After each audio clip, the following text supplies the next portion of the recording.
और तमिलनाडु के कुन्नूर में सेना का हेलीकॉप्टर दुर्घटनाग्रस्त हुआ है। 3 लोगों को बचाया गया है। और क्या है पूरी खबर, इस पर अधिक बातचीत करने के लिए हमारे सहयोगी संवाददाता सुधीर यादव हमारे साथ जुड़ रहे हैं। सुधीर, पूरी खबर विस्तार से दीजिए। बिल्कुल, देखिए अरेंद्र हेलीकॉप्टर तमिलनाडु का जो कुन्नूर है उसमें दुर्घटनाग्रस्त हुआ है। और जो जानकारी हमें जो हमारे संवाददाता है वहां से दी गई है कि जो 3 लोग हैं उनको वहां से बचाव किया गया है। और जो वहाँ की फॉरेस्ट ऑफिसर है उस इलाके की और वहाँ के जो फॉरेस्ट मिनिस्टर है तमिलनाडु के, वो उस स्पॉट के लिए वहां से रवाना हुए, जल्दी से जल्दी वहां पहुंचे। और अभी जो सेना की तरफ से हमें सूत्रों के हवाले से जानकारी दी गई उसमें ये कहा गया है कि सीडीएस जो है वो इस हेलीकॉप्टर में सवार थे। तो अभी पूरी जानकारी नहीं मिल पाई है कि आखिर किस तरह की स्थिति है, लेकिन अभी जो जानकारी मिल रही है उसके लिहाज से जो हेलीकॉप्टर दुर्घटनाग्रस्त हुआ उसमें 3 लोगों को जो वहाँ के जो पुलिस जो लोकल कर्मी उन्होंने 3 लोगों को रेस्क्यू किया है। और जो वहाँ के डीएम है और वहाँ के फॉरेस्ट ऑफिसर है और फॉरेस्ट मिनिस्टर हैं वो स्पॉट के लिए रवाना हुआ है तेजी से। और सेना की तरफ से खास जो जानकारी ये दी गई है उसमें कि सीडीएस इसमें सवार थे, उनकी क्या स्थिति है, किस तरह की अभी वहाँ। सुधीर, आप संभवतः चलते हुए बात कर रहे हैं, स्पष्टता से थोड़ा सा बताएं किसके सवार होने का जिक्र कर रहे हैं आप इस हेलीकॉप्टर में? बिल्कुल, देखिए अरेंद्र सीडीएस जनरल बिपिन रावत है, उनकी जानकारी दी गई है सेना की तरफ से कि सीडीएस जनरल बिपिन रावत जो है वो इस फ्लाइट में सवार थे। ये जानकारी सेना की तरफ से दी गई है। सेना से ये भी जानकारी लेने की कोशिश की गई कि आखिर स्थिति क्या है। तो इसके बारे में सेना ने कहा कि अभी जो वो घटनास्थल पर जिस तरह के फैक्ट्स है उनको जानकारी वहां से इकट्ठा कर रहे हैं। तो जैसे ही पूरी स्थिति होगी वो पूरी बताएंगे। लेकिन अभी के लिए जो सेना की तरफ से जानकारी दी गई है उसमें ये कहा गया है कि सीडीएस जनरल बिपिन रावत जो है वो इस फ्लाइट में सवार थे। लोकल जो हमारे संवाददाता हैं कुन्नूर से जो चेन्नई के, उन्होंने ये जानकारी दी है कि जो ये हेलीकॉप्टर दुर्घटनाग्रस्त हुआ है इसमें से 3 लोगों को वहां से रेस्क्यू किया गया है। वहां के जो लोकल डीएम है, वहां के जो फॉरेस्ट ऑफिसर है और इसके अलावा जो वहां के फॉरेस्ट मिनिस्टर हैं वो उस स्पॉट के लिए वहां से रवाना हुए हैं। इसके अलावा जो पूरा प्रशासन है वो किस तरह के हालात है इसकी जानकारी लेने में जुटा हुआ है। आरिंद, सुधीर, ये कौन सा हेलीकॉप्टर था और संभवतः कितने लोग टोटल इसमें सवार थे, इसको लेकर कोई और शुरुआती जानकारी इस वक्त?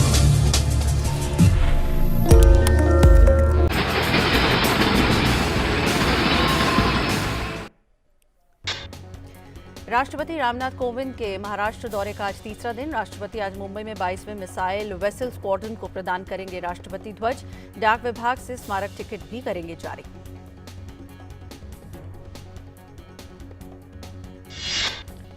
प्रधानमंत्री नरेंद्र मोदी की अध्यक्षता में आज केंद्रीय मंत्रिमंडल की बैठक होगी। कैबिनेट में कई अहम फैसले हो सकते हैं। संसद के शीतकालीन सत्र में लोकसभा में आज उच्च न्यायालय और उच्चतम न्यायालय के न्यायाधीशों, वेतन और सेवा की शर्तें संशोधन विधेयक 2021 पर होगी आगे की चर्चा। लोकसभा में सीबीसी और दिल्ली पुलिस से संबंधित 2 अन्य विधेयक भी विचार और पारित करने के लिए होंगे पेश। निचले सदन में जलवायु परिवर्तन पर भी नियम 193 के तहत की जाएगी चर्चा। भारत ने उड़ीसा के चांदीपुर एकीकृत परीक्षण रेंज से vertical launch short range surface to air missile का सफल परीक्षण किया है। रक्षा मंत्री राजनाथ सिंह ने डीआरडीओ, नौसेना और उद्योग जगत को बधाई दी। केंद्र ने जल जीवन मिशन के अंतर्गत पंजाब को 402 करोड़ रुपए की धनराशि जारी की है। चालू वित्तीय वर्ष में राज्य के 8,69,000 परिवारों को नल जल कनेक्शन उपलब्ध कराने की योजना है। कोविड-19 महामारी के शुरू होने से अब तक भारत ने 150 से अधिक देशों को कोविड से संबंधित चिकित्सा और अन्य सहायता भेजी है। केंद्र सरकार ने राज्यसभा में एक लिखित उत्तर में ये जानकारी दी। केंद्र सरकार ने पिछले 3 वर्ष में आयुष्मान भारत प्रधानमंत्री जन आरोग्य योजना के अंतर्गत राज्यों और केंद्र शासित प्रदेशों को करीब 7,400 करोड़ रुपए जारी किए हैं। भारत के पूर्व मुख्य न्यायाधीश रंजन गोगोई की आत्मकथा का आज नई दिल्ली में विमोचन होगा। जस्टिस फॉर द जज एन ऑटोबायोग्राफी नामक पुस्तक का विमोचन भारत के पूर्व मुख्य न्यायाधीश शरद अरविंद बोबड़े करेंगे। प्रधानमंत्री नरेंद्र मोदी 13 दिसंबर को काशी विश्वनाथ धाम के पुनर्विकास और सौंदर्यीकरण का लोकार्पण करेंगे। प्रधानमंत्री नरेंद्र मोदी के विजन के तहत काशी विश्वनाथ मंदिर की पुनर्निर्माण किया गया है, लेकिन मंदिर के वास्तविक स्वरूप के साथ कोई छेड़छाड़ नहीं की गई है। उत्तर प्रदेश के मुख्यमंत्री योगी आदित्यनाथ और देश भर के करीब 3000 धर्माचार्य, संत, कलाकार व अन्य गणमान्य लोग इस कार्यक्रम में शामिल होंगे। काशी विश्वनाथ धाम में लोकार्पण का कार्यक्रम देश के 51,000 स्थानों पर लाइव दिखाया जाएगा। इसके लिए विशेष तैयारियां चल रही हैं। 13 दिसंबर की शाम को काशी में भाजपा शासित राज्यों के सभी मुख्यमंत्री, उप मुख्यमंत्रियों का 2 दिवसीय सम्मेलन होगा, जो 14 दिसंबर तक चलेगा। 13 दिसंबर से 14 जनवरी तक मकर संक्रांति तक काशी में रोज एक उत्सव होगा। महीने भर चलने वाले इस उत्सव की शुरुआत भी प्रधानमंत्री नरेंद्र मोदी करेंगे। प्रधानमंत्री नरेंद्र मोदी ने मंगलवार को उत्तर प्रदेश के गोरखपुर में उर्वरक संयंत्र, एम्स और आईसीएमआर के क्षेत्रीय केंद्र के साथ कुल 10,000 करोड़ रुपए की कई विकास परियोजनाओं का उद्घाटन किया। पीएम मोदी ने कहा कि देश में बंद पड़े उर्वरक संयंत्रों को फिर से खोला गया है। उन्होंने ये भी कहा कि आने वाले वर्षों में 4 और उर्वरक संयंत्रों को पुनर्जीवित किया जाएगा। प्रधानमंत्री ने कहा कि उर्वरक संयंत्रों को ईंधन उपलब्ध कराने के लिए हल्दिया से जगदीशपुर तक गैस पाइपलाइन बिछाई गई है। उन्होंने कहा कि पीएम ऊर्जा गंगा गैस पाइपलाइन परियोजना से घरों में भी सस्ती गैस उपलब्ध होगी। प्रधानमंत्री ने कहा कि गोरखपुर में उर्वरक संयंत्र के पुनरुद्धार से क्षेत्र में रोजगार के अवसर पैदा होंगे। उन्होंने कहा कि इससे संबद्ध आर्थिक गतिविधियों को भी बढ़ावा मिलेगा। पीएम मोदी ने कहा कि कोविड महामारी के दौरान उर्वरक की आपूर्ति प्रभावित हुई और इसकी लागत कई गुना बढ़ गई, लेकिन सरकार ने सुनिश्चित किया कि किसानों को सबसे कम कीमत पर उर्वरक मिलता रहे। प्रधानमंत्री ने कहा कि गोरखपुर उर्वरक संयंत्र क्षेत्र के किसानों के लिए मददगार साबित होगा और उन्हें सस्ती खाद मिलती रहेगी। पीएम मोदी ने कहा कि केंद्र और राज्य सरकार ने पूर्वी उत्तर प्रदेश में स्वास्थ्य के बुनियादी ढांचे को मजबूत किया है, जिसका नतीजा ये है कि गोरखपुर और बस्ती में अब जापानी एन्सेफेलाइटिस के 90% मामले कम हो गए हैं। प्रधानमंत्री ने कहा कि देश में 16 एम्स बनाने का काम जारी है। प्रधानमंत्री ने यह भी कहा कि सरकार देश के प्रत्येक जिले में कम से कम एक मेडिकल कॉलेज खोलने के उद्देश्य से काम कर रही है। पीएम मोदी ने कहा कि योगी सरकार ने पिछली सरकारों की तुलना में गन्ना किसानों को बकाया राशि का एक बड़ा हिस्सा चुकाया है। उन्होंने ये भी कहा कि राज्य सरकार ने गन्ने का खरीद मूल्य बढ़ाकर 350 रुपए प्रति क्विंटल कर दिया है। प्रधानमंत्री ने यूपी में कानून व्यवस्था की स्थिति में सुधार के लिए योगी आदित्यनाथ सरकार की सराहना की। उन्होंने कहा कि माफिया और अपराधी जेल में बंद होने के कारण राज्य विकास के पथ पर अग्रसर है। मुख्यमंत्री योगी आदित्यनाथ ने भाजपा सरकार ने 30 साल से बंद पड़े उर्वरक संयंत्र को शुरू कर असंभव को संभव कर दिया है। उन्होंने कहा कि आज का कार्यक्रम मोदी है तो मुमकिन है के नारे का प्रमाण है। मुख्यमंत्री योगी आदित्यनाथ ने कहा कि साल 2014 तक राज्य में 12 जिलों में केवल 17 मेडिकल कॉलेज थे, लेकिन अब प्रदेश में 59 मेडिकल कॉलेज हैं। मंगलवार को संसद सत्र के दौरान बीजेपी संसदीय दल की बैठक पहली बार संसदीय परिसर के बाहर नई दिल्ली के अंबेडकर इंटरनेशनल सेंटर में हुई। शीतकालीन सत्र की इस पहली संसदीय दल की बैठक में प्रधानमंत्री नरेंद्र मोदी, गृहमंत्री अमित शाह के अलावा तमाम केंद्रीय मंत्री और पार्टी के राष्ट्रीय अध्यक्ष जगत प्रकाश नड्डा भी मौजूद थे। बैठक में पीएम मोदी ने पार्टी सांसदों से सांसद खेल स्पर्धा, तंदुरुस्त बाल स्पर्धा और सूर्य नमस्कार स्पर्धा आयोजन करने के लिए आह्वान किया। संसदीय कार्य मंत्री प्रहलाद जोशी ने मंगलवार को कहा कि राज्यसभा से निलंबित 12 सांसद यदि अपने व्यवहार के लिए माफी मांगते हैं तो निलंबन वापस हो सकता है। पीएम मोदी ने बैठक में कहा कि 14 दिसंबर को वाराणसी में अध्यक्ष, जिला अध्यक्ष, मंडल अध्यक्ष को उन्होंने चाय पर बातचीत करने के लिए बुलाया है। जनजातीय कार्य मंत्री अर्जुन मुंडा ने कहा कि 15 नवंबर को भगवान बिरसा मुंडा की जयंती को जनजातीय गौरव दिवस घोषित करने के निर्णय से जनजातीय समाज और गौरवान्वित महसूस कर रहा है। जम्मू कश्मीर के शोपियां जिले में सुरक्षा बलों और आतंकियों के बीच मुठभेड़ जारी है। एक पुलिस अधिकारी के अनुसार चेक-चोलन इलाके में आतंकवादियों की सूचना मिलने के बाद मुठभेड़ शुरू हुई, जिसमें सुरक्षा बलों ने 2 से 3 आतंकवादियों को घेरा हुआ है। देश में कोरोना के खिलाफ टीकाकरण अभियान तेज गति से जारी है। केंद्रीय स्वास्थ्य मंत्रालय के अनुसार देश में अब तक 129 करोड़ से अधिक कोविड रोधी टीके लगाए जा चुके हैं। टीकाकरण अभियान के 326वें दिन शाम 7 बजे तक 66 लाख से अधिक टीकों की खुराकें दी गई। भारतीय रिजर्व बैंक आज मौद्रिक नीति जारी करेगी। ओमिक्रॉन के डर के बीच केंद्रीय बैंक द्वारा ब्याज दरों को निचले स्तर पर रखने की संभावना है। ग्रामीण विकास मंत्रालय और फ्लिपकार्ट ने स्वयं सहायता समूहों के सशक्तिकरण के लिए एक समझौते पर हस्ताक्षर किए हैं। इसके तहत स्वयं सहायता समूहों के साथ साथ कारीगरों, बुनकरों और दस्तकरों को फ्लिपकार्ट समर्थ कार्यक्रम के जरिए बाजार उपलब्ध कराया जाएगा। हाल ही में गठित अंतर मंत्रालयी समिति ने अपनी सिफारिशें सौंपी हैं। इसके आधार पर कोयला मंत्रालय ने घरेलू कुकिंग कोल के उत्पादन और उपयोग को बढ़ाने को लेकर एक रोड मैप बनाने के लिए मिशन कुकिंग कोल की शुरुआत की है।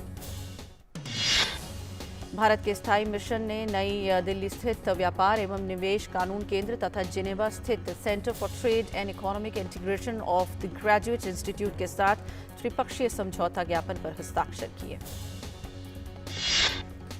सिक्किम में मशीनों की सहायता से खेती करने की परियोजना की शुरुआत हुई है। परियोजना की स्वीकृत लागत 504.05 लाख रुपए है। इसमें पूर्वोत्तर परिषद का योगदान 453.65 लाख रुपए है और राज्य सरकार 50.40 लाख रुपए देगी। पीएम मोदी के आत्मनिर्भर भारत के विजन का अनुपालन करते हुए इलेक्ट्रॉनिक्स और सूचना प्रौद्योगिकी मंत्रालय में सचिव अजय साहनी ने पिछले सप्ताह आजादी के डिजिटल महोत्सव समारोह के दौरान स्वदेशी माइक्रो प्रोसेसर चुनौती आत्मनिर्भर भारत के लिए नवाचार समाधान के विजेताओं को सम्मानित किया। टेलीकॉम कंपनियों को रेगुलेट करने वाली संस्था ट्राई ने दूरसंचार ऑपरेटरों को एक अहम आदेश दिया है।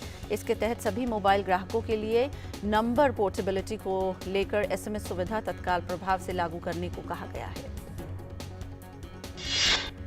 एनसीआर में बिगड़ती वायु गुणवत्ता को ध्यान में रखते हुए वायु गुणवत्ता आयोग ने गैस की बुनियादी ढांचे और आपूर्ति की उपलब्धता के बावजूद औद्योगिक क्षेत्रों में गैस स्वच्छ ईंधन पर नहीं चलने वाले एनसीआर उद्योगों को तत्काल बंद करने का आदेश दिया। अमेरिका के शीर्ष वैज्ञानिक डॉक्टर एंथनी फाउची ने कहा कि कोविड-19 का ओमिक्रॉन वेरिएंट निश्चित रूप से डेल्टा वेरिएंट से ज्यादा घातक नहीं है। वहीं ब्रिटेन के प्रधानमंत्री बोरिस जॉनसन ने कहा कि फिलहाल कोविड-19 के नए वेरिएंट के प्रभाव के बारे में कोई भी निष्कर्ष निकालना जल्दबाजी होगी। ओमिक्रॉन वेरिएंट के खतरे को देखते हुए दक्षिण अफ्रीका और पड़ोसी देशों पर लगाए गए हालिया यात्रा प्रतिबंधों ने देश के सफारी व्यवसाय को प्रभावित किया है। दक्षिण अफ्रीका के पर्यटन स्थल और उद्योग देश की आय का एक बड़ा हिस्सा है।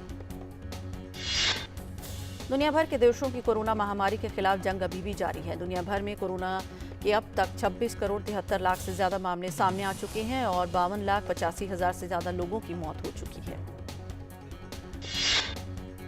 अमेरिका सबसे ज्यादा संक्रमितों और मौतों के साथ दुनिया में पहले पायदान पर बना हुआ है। अमेरिका में कल 99,000 से ज्यादा मामले दर्ज किए गए और 1,500 से ज्यादा लोगों की मौत हो गई।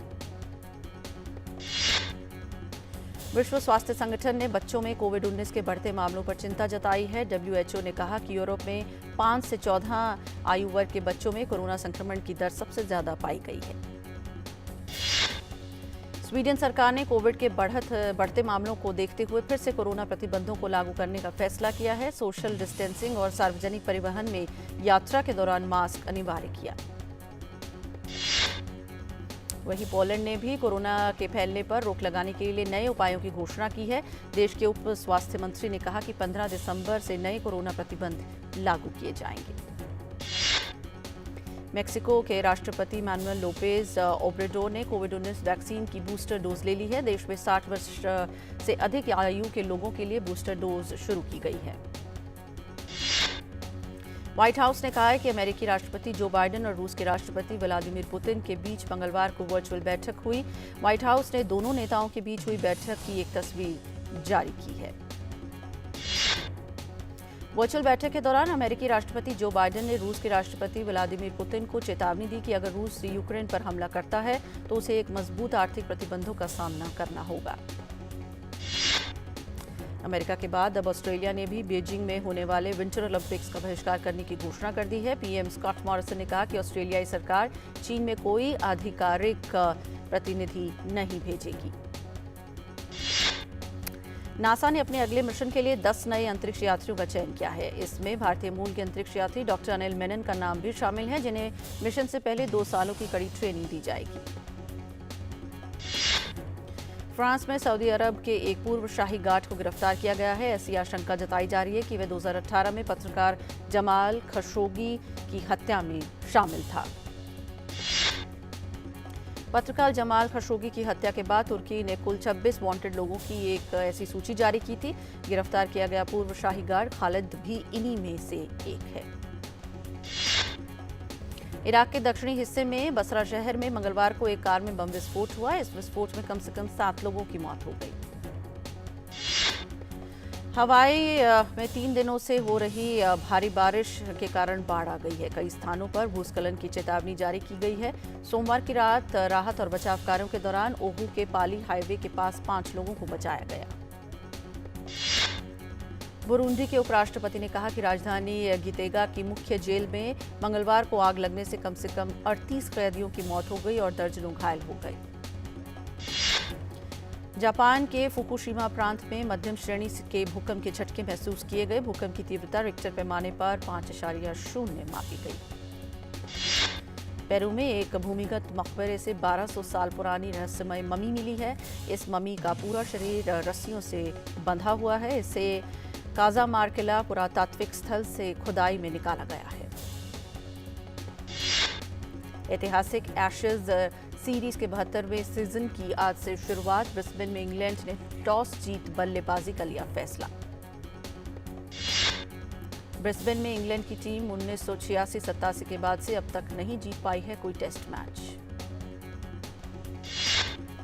भारत के खिलाफ टेस्ट सीरीज के लिए दक्षिण अफ्रीका ने टीम का ऐलान कर दिया है। टीम की कप्तानी डीन एल्गर करेंगे, जबकि तेम्बा बामुवा को उपकप्तान बनाया गया है। चैंपियंस लीग फुटबॉल प्रतियोगिता में दिखा लिवरपूल का दम। एसी मिलान को हराकर ग्रुप दौर में जीते अपने सभी मुकाबले। ग्रुप दौर में अपने सभी मुकाबले जीतने वाला लिवरपूल बना पहला इंग्लिश क्लब। 6 मैचों में 18 अंक के साथ अपने ग्रुप में किया टॉप। मैन सिटी को ग्रुप स्टेज में अपने आखिरी मैच में मिली हार। मैन सिटी को आरबी लेप्जिग के हाथों 2-1 से हार का मुंह देखना पड़ा। रियल मैड्रिड ने जीत के साथ अपने ग्रुप स्टेज का अभियान खत्म किया। रियल ने इंटर मिलान को 2-0 से हराया। रियल के लिए टोनी क्रूस और मार्सो एसेंसियो ने 1-1 गोल किए।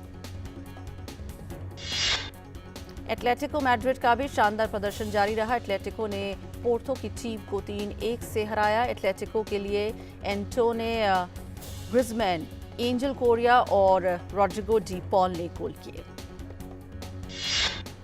पेरिस सेंट जर्मेन की टीम ने भी ग्रुप स्टेज का अपना आखिरी मुकाबला जीतने में सफलता हासिल की। पीएसजी ने क्लब ब्रूस को 4-1 से हराया। एशले बार्टी को महिला टेनिस एसोसिएशन ने साल की प्लेयर ऑफ द ईयर के खिताब से नवाजा। इस साल बार्टी ने जीते 5 खिताब।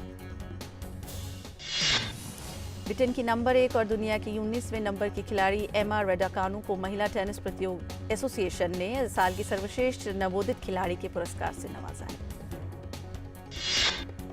अमेरिका के बाद ऑस्ट्रेलिया ने भी बीजिंग ओलंपिक का राजनयिक बहिष्कार करने का फैसला कर चीन को बड़ा झटका दे दिया है। ऑस्ट्रेलिया के प्रधानमंत्री स्कॉट मॉरिसन ने बीजिंग ओलंपिक के राजनयिक बहिष्कार की बात कही है। इस सबके बीच अंतर्राष्ट्रीय ओलंपिक समिति का बड़ा बयान, कहा ओलंपिक विश्व को एक साथ आने का देता है मंच। दुनिया भर के स्पीड क्यूबर्स ने 2021 के virtual cube world cup final में हिस्सा लिया। अमेरिका के मैक्स पार्क ने प्रतियोगिता में 2 स्वर्ण पदक जीते और स्पीड क्यूबिंग इवेंट में अपना खिताब बरकरार रखा।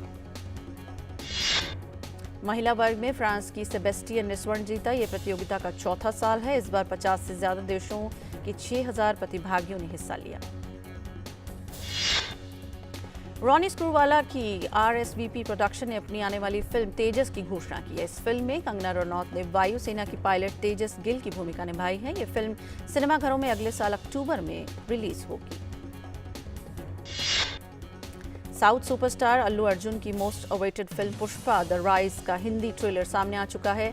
इस फिल्म में सुपरस्टार अल्लू अर्जुन और एक्ट्रेस रश्मिका मंदाना जबरदस्त किरदार में नजर आएंगे। फिल्म 17 दिसंबर को रिलीज होगी। रोहित शेट्टी निर्देशित फिल्म सूर्यवंशी का जलवा बॉक्स ऑफिस पर बरकरार है। सूर्यवंशी ने भारतीय बॉक्स ऑफिस में 193.60 करोड़ की कमाई कर ली है। एस राजामौली ने अपनी चर्चित फिल्म RRR के ट्रेलर की रिलीज की नई जानकारी दी है। रामचरण जूनियर, NTR, आलिया भट्ट व अजय देवगन की आने वाली फिल्म RRR का ट्रेलर 9 दिसंबर को रिलीज होगा। विक्रम वेधा के हिंदी रीमेक में अभिनेता सैफ अली खान और ऋतिक रोशन साथ में स्क्रीन शेयर करते नजर आएंगे। फिल्म के लीड एक्टर ऋतिक रोशन ने पहले शेड्यूल की शूटिंग अबू धाबी में पूरी कर ली है। कन्नड़ सुपरस्टार सुदीप ने अपनी आने वाली फिल्म विक्रांत रोना की रिलीज डेट घोषित कर दी है। इस फिल्म को अगले साल 24 फरवरी को सिनेमाघरों में रिलीज किया जाएगा। तेलुगु स्टार रवि तेजा की आगामी action thriller Ramarao on duty 25 March 2022 को बड़े पर्दे पर आएगी। मेकर्स ने एक पोस्टर के साथ फिल्म की रिलीज डेट की भी घोषणा कर दी है।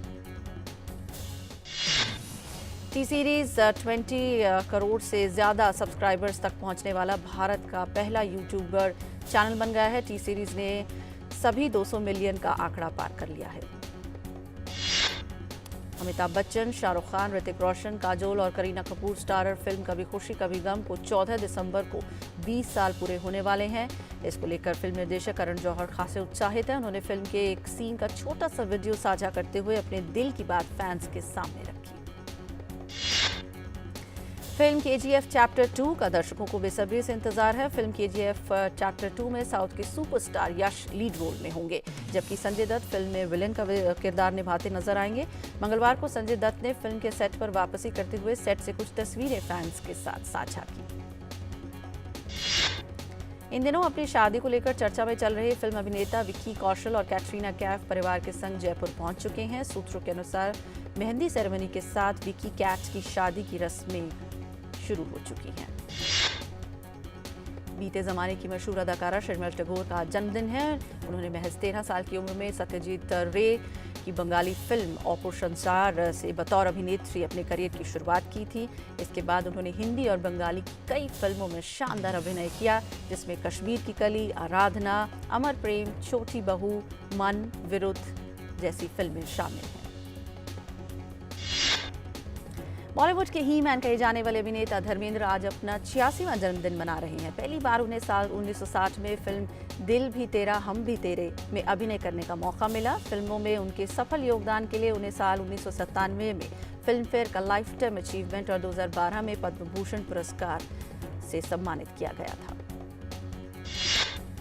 अभिनेत्री रानी मुखर्जी की आगामी film Mrs Chatterjee versus Norway चर्चा में है। मेकर्स ने इस फिल्म की रिलीज डेट की भी घोषणा कर दी है। फिल्म अगले साल 20 मई को सिनेमाघरों में रिलीज होगी। अभिनेता आमिर खान जल्दी निर्देशक रमेश कृष्णन की अगली फिल्म में अभिनेता सत्या के साथ मुख्य भूमिका निभाते हुए नजर आएंगे।